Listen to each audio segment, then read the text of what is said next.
বন্ধুরা, এই ভিডিওতে কথা বলবো ইজি শিপ, সেলফ শিপ এবং এফবিএ শিপ, এই তিনটা মডেল নিয়ে আমরা আমাদের যে অর্ডারগুলো আসবে সেই অর্ডারগুলা কোন কোন প্রক্রিয়ার মাধ্যমে কাস্টমারের কাছে পৌঁছাইতে পারবো। অর্থাৎ ডেলিভারির যে প্রক্রিয়াগুলো রয়েছে অ্যামাজনের ব্যবসা করতে হলে আপনাকে এই বিষয়গুলো অবশ্যই জানতে হবে।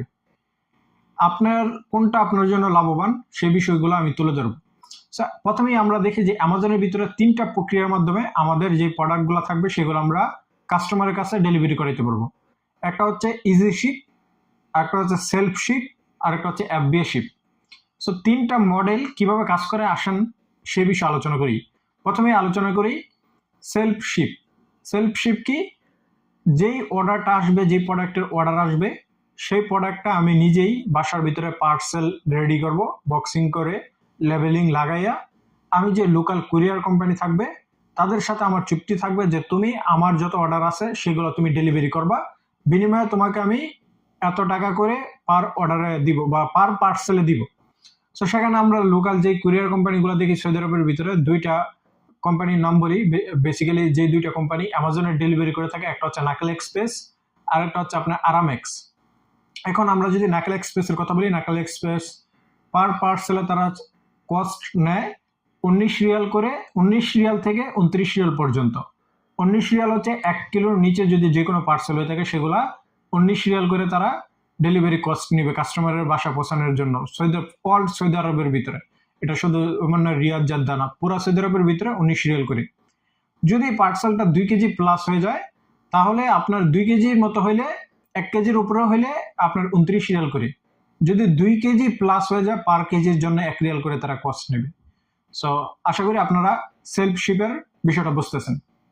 এখানে আপনার আবার একটা এখন প্রশ্ন হচ্ছে যে আমরা যদি 29 রিয়াল ডেলিভারি কস্টে দিয়ে যাই তাহলে 50 রিয়াল যদি আমি একটা প্রোডাক্ট সেল করি তাহলে আমার লাভ কি? দেখেন এখানে লাভ আছে। লাভটা হচ্ছে আপনার যে পার্সেলটা ডেলিভারি করাবে সেখানে আপনার কাস্টমার থেকে কিন্তু 12 রিয়াল শপিং কস্ট নেওয়া হচ্ছে, সেটি কিন্তু এখানে আপনার প্লাস পয়েন্ট হয়ে যাবে। সো আশা করি বুঝতেছেন। কিন্তু যদি অ্যামাজনের ভিতরে এই সমস্ত বিষয়ে আপনাকে হিসাব করে আপনার প্রোডাক্ট লিস্টিং করতে হবে যে ডেলিভারি কস্ট আমার এত বেশি যাবে, এত যাওয়ার পর আপনার প্রফিটেবল রেখেই আপনি এমন ধরনের প্রোডাক্ট সেল করতে হবে। তারপর আসুন কথা বলি ইজি শিপ। ইজি শিপ কি? যে আমার যে অর্ডারটা আসবে সেই অর্ডারটা আমি পার্সেল রেডি করে লেবেলিং তৈরি করে আমার বাসাতে রেখে দিব। বাসা থেকে কাস্টমার অ্যামাজনের যে ডেলিভারি ওয়ার্কার রয়েছে তারা আসবে, আমার বাসা থেকে পার্সেল উঠাইবে, তারা সরাসরি কাস্টমারকে ডেলিভারি করবে। এখন তারা কত টাকা করে কস্ট নেবে? তারা আপনার ওই সেমি 29 থেকে আপনার হচ্ছে 29 থেকে 33 রিয়াল করে তারা কস্ট নেবে। 19 রিয়াল থেকে তারা হচ্ছে 500 গ্রামের নিচে যত পার্সেল আছে সেগুলো 19 রিয়াল করে। আবার 1 কিলোর উপরে যে পার্সেলগুলো আসে সেগুলো আপনার হচ্ছে 33 রিয়াল করে তারা কস্ট নেবে। আরেকটি পদ্ধতি রয়েছে, সেটি হচ্ছে এফবিএ শিপ। এফবিএ শিপটা কিভাবে কাজ করে আসুন বলি।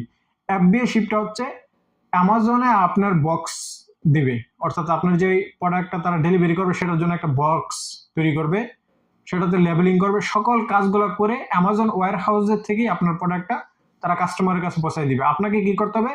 সকল ইনভেন্টরি, অর্থাৎ আপনি যে প্রোডাক্টটা সেল করবেন সেই প্রোডাক্টে 100 পিস, 200 পিস, 500 পিস, যত পিস আপনার সেল হবে আপনার মনে হয় অত পিস আপনি অ্যামাজন ওয়্যার হাউসে গিয়ে রেখে আসবেন। সেখান থেকে যখন অর্ডার আসবে তারাই এই পার্সেলগুলা পার্সেল করে রেডি করে কাস্টমারকে আপনার ডেলিভারি করবে, অর্থাৎ তারাই সকল কাজ করবে এফবিআর যে পদ্ধতিটা। তো সেখানে আবার কস্ট আছে, সেখানে আপনার খরচটা কেমন আপনাদেরকে বলতে হবে।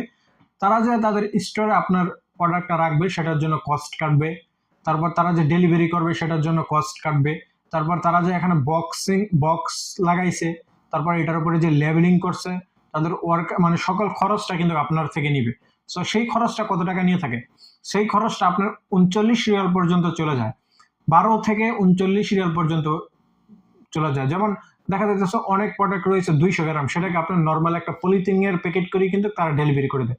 সো সেটার জন্য তারা 7 রিয়াল কস্ট নিয়ে থাকে, তারপরে ডেলিভারির জন্য 12 রিয়াল কস্ট নিয়ে থাকে।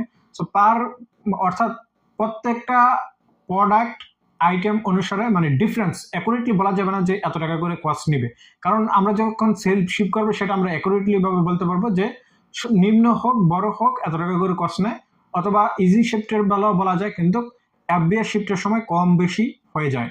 এবং যখন আপনার 10 কিলো হবে তখনও তারা আপনার হচ্ছে এই কস্ট নিবে, যে একদম বেশি নিবে তেমন না।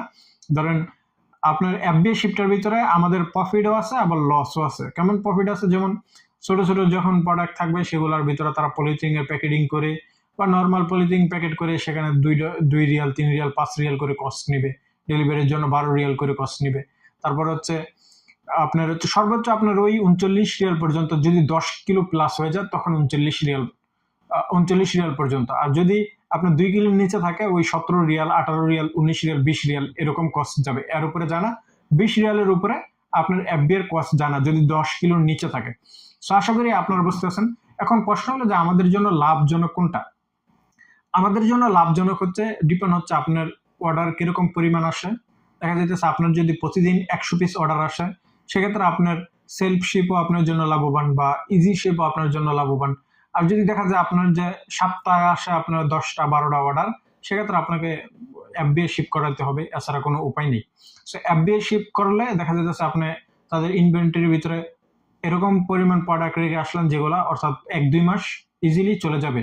3 মাসের মতো যত পরিমাণ আপনার আইটেমটা সেল হবে এত পরিমাণ আইটেম আপনার তাদের ওয়্যার হাউসে গিয়ে রেখে আসবেন। কিভাবে অ্যামাজনে এফবিআই ওয়্যার হাউসে প্রোডাক্ট পাঠাইবেন সেই ভিডিও কিন্তু আমার চ্যানেল অলরেডি আপলোড করা আছে, আপনারা সেটি দেখে নেবেন।